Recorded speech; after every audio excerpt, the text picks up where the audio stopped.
ಮತಗಳ್ಳತನ ಆರೋಪ ಸಿಡಿದೆದ್ದ ಕಾಂಗ್ರೆಸ್. ಬೆಂಗಳೂರಿನಲ್ಲಿ ಇವತ್ತು ರಾಹುಲ್ ಗಾಂಧಿ ರಣಕಹಳೆ.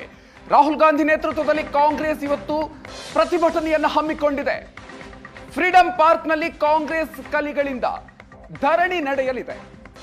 ನಮ್ಮ ಮತ ನಮ್ಮ ಹಕ್ಕು ಹೆಸರಲ್ಲಿ ಕಾಂಗ್ರೆಸ್ ಹೋರಾಟವನ್ನ ನಡೆಸೋದಕ್ಕೆ ಸಜ್ಜಾಗಿದೆ. ಎಐಸಿಸಿ ಅಧ್ಯಕ್ಷ Mallikarjun Kharge, CM Siddaramaiah, DCM DK Shivakumar ಅವರು ಕೂಡ ಈ ಪ್ರತಿಭಟನೆಯಲ್ಲಿ ಭಾಗಿಯಾಗಲಿದ್ದಾರೆ. ಚುನಾವಣಾ ಆಯೋಗದ ವಿರುದ್ಧ ಅಕ್ರಮ ಆರೋಪವನ್ನ ಮಾಡಲಾಗಿದೆ. ಮುಖ್ಯ ಚುನಾವಣಾಧಿಕಾರಿಗೆ ಈ ವಿಚಾರಕ್ಕೆ ಸಂಬಂಧಪಟ್ಟಂತೆ ರಾಹುಲ್ ಗಾಂಧಿ ದೂರನ್ನ ಕೊಡಲಿದ್ದಾರೆ. ದಾಖಲೆ ಸಹಿತ ದೂರನ್ನ ಕೊಡಲಿದ್ದಾರೆ ರಾಹುಲ್ ಗಾಂಧಿ. ಚುನಾವಣಾ ಅಕ್ರಮವನ್ನ ಖಂಡಿಸಿ ಕಾಂಗ್ರೆಸ್ ಕಹಳೆಯನ್ನ ಮೊಳಗಿಸಿದೆ. ಬೀದಿಗಿಳಿದು ಹೋರಾಟವನ್ನ ನಡೆಸೋದಕ್ಕೆ ಕಾಂಗ್ರೆಸ್ ಈಗ ಸಿದ್ಧ ಆಗಿದೆ. ಮಹದೇವಪುರ ಕ್ಷೇತ್ರದಲ್ಲಿ ಅಕ್ರಮ ಆಗಿದೆ ಅಂತ ಆರೋಪವನ್ನ ಮಾಡಲಾಗಿದೆ. ನಿನ್ನೆ ದೆಹಲಿಯಲ್ಲಿ ಪ್ರೆಸ್ ಮೀಟ್ ನಡೆಸಿ ಇದಕ್ಕೆ ಸಂಬಂಧಪಟ್ಟಂತೆ ಸುದೀರ್ಘವಾಗಿರುವಂತಹ ಸಾಕಷ್ಟು ದಾಖಲೆಗಳನ್ನು ಕೂಡ ಮುಂದಿಟ್ಟು ಆರೋಪವನ್ನು ಮಾಡಲಾಗಿದೆ. ಸೊ ಇವತ್ತು ಪ್ರತಿಭಟನೆಯನ್ನ ನಡೆಸಲಾಗ್ತಾ ಇದೆ. ಪ್ರತಿಭಟನೆಯನ್ನ ನಡೆಸಿ ಮುಖ್ಯ ಚುನಾವಣಾಧಿಕಾರಿಗೆ ದೂರನ್ನು ಕೊಡಲಾಗುತ್ತೆ. ಕಾಲ್ನಡಿಗೆಯಲ್ಲೇ ತೆರಳಿ ಚುನಾವಣಾಧಿಕಾರಿಗಳಿಗೆ ದೂರನ್ನ ಕೊಡಲಿದ್ದಾರೆ. ಕೈ ಶಾಸಕರು ಸೇರಿದಂತೆ ಸಾವಿರಾರು ಕಾರ್ಯಕರ್ತರು ಭಾಗಿಯಾಗಲಿದ್ದಾರೆ.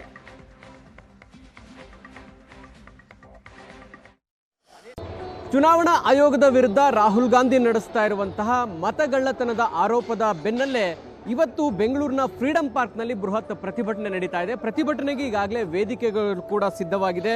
ರಾಹುಲ್ ಗಾಂಧಿ ಅವರು ಸುಮಾರು 10:30ರ ಸುಮಾರಿಗೆ HALಗೆ ಬರ್ತಾರೆ. HALನಿಂದ ನೇರವಾಗಿ ಫ್ರೀಡಂ ಪಾರ್ಕ್ನ ಈ ಬೃಹತ್ ಪ್ರತಿಭಟನಾ ಸ್ಥಳಕ್ಕೆ ಆಗಮಿಸ್ತಾರೆ. ವೇದಿಕೆ ನೀವು ನೋಡಬಹುದು.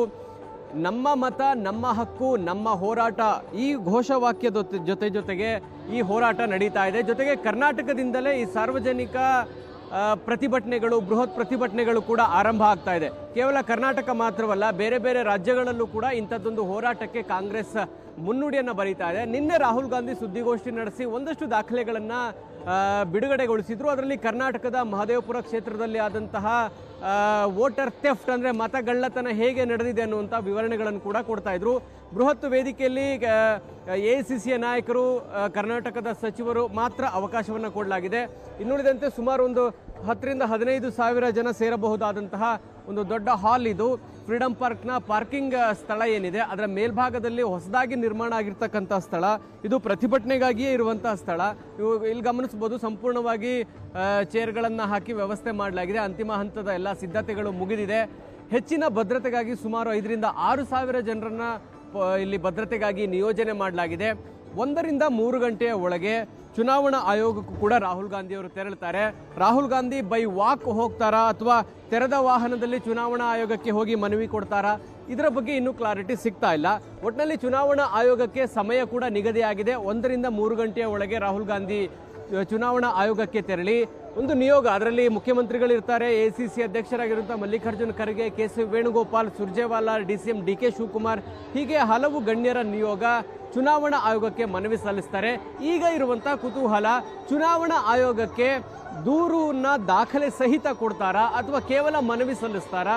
ಯಾಕೆಂದ್ರೆ ನಿನ್ನೆ ಚುನಾವಣಾ ಆಯೋಗ ಒಂದು ಡಿಕ್ಲರೇಷನ್ ಫಾರ್ಮ್ ಅನ್ನ ರಾಹುಲ್ ಗಾಂಧಿ ಅವರಿಗೆ ಕಳಿಸ್ಕೊಟ್ಟಿದೆ. ನೀವು ನಿಮ್ಮ ಬಳಿ ಇರ್ತಕ್ಕಂತಹ ದಾಖಲೆಗಳು ಸರಿ ಇದೆ ಅನ್ನೋದೇ ಆದ್ರೆ ಈ ಡಿಕ್ಲರೇಷನ್ಗೆ ಸಹಿ ಹಾಕಿಕೊಡಿ, ನಾವು ಮುಂದಿನ ಹಂತದ ಕ್ರಮ ಕೈಗೊಳ್ಳೋಕ್ಕೆ ಸಹಾಯ ಆಗುತ್ತೆ ಅನ್ನುವಂತಹ ಪತ್ರವನ್ನು ಕೂಡ ರಾಹುಲ್ ಗಾಂಧಿ ಅವರಿಗೆ ಕಳಿಸ್ಕೊಟ್ಟಿದ್ದಾರೆ. ಹೀಗಾಗಿ ರಾಹುಲ್ ಗಾಂಧಿ ಚುನಾವಣಾ ಆಯೋಗಕ್ಕೆ ಹೋದ ಬಳಿಕ ದಾಖಲೆಗಳ ಸಹಿತ ದೂರು ಕೊಟ್ಟು ಡಿಕ್ಲರೇಷನ್ಗೂ ಸಹಿ ಮಾಡಿ ಬರ್ತಾರಾ ಅಥವಾ ಕೇವಲ ದೂರು ಸಲ್ಲಿಸಿ ವಾಪಸ್ ಬರ್ತಾರಾ ಅನ್ನುವಂಥ ಕುತೂಹಲಗಳು ಉಳಿದಿದೆ. ಒಟ್ಟಿನಲ್ಲಿ ಕರ್ನಾಟಕದಿಂದಲೇ ಈ ಚುನಾವಣಾ ಆಯೋಗದ ವಿರುದ್ಧ ಅಕ್ರಮ ನಡೆದಿದೆ, ಚುನಾವಣಾ ಆಯೋಗ ಚುನಾವಣೆಗಳನ್ನು ಅಕ್ರಮವಾಗಿ ನಡೆಸ್ತಾ ಇದೆ ಅನ್ನುವಂಥ ಆರೋಪಕ್ಕೆ ಕರ್ನಾಟಕದಿಂದಲೇ ಹೋರಾಟಕ್ಕೆ ಕಾಂಗ್ರೆಸ್ ಸಿದ್ಧ ಆಗಿದೆ. ಕ್ಯಾಮರಾಮನ್ ಸತೀಶ್ ಜೊತೆಗೆ ಮಾರುತೇಶ್ ಹುಣಸನಹಳ್ಳಿ, ಏಷ್ಯಾನೆಟ್ ಸುವರ್ಣ ನ್ಯೂಸ್, ಬೆಂಗಳೂರು.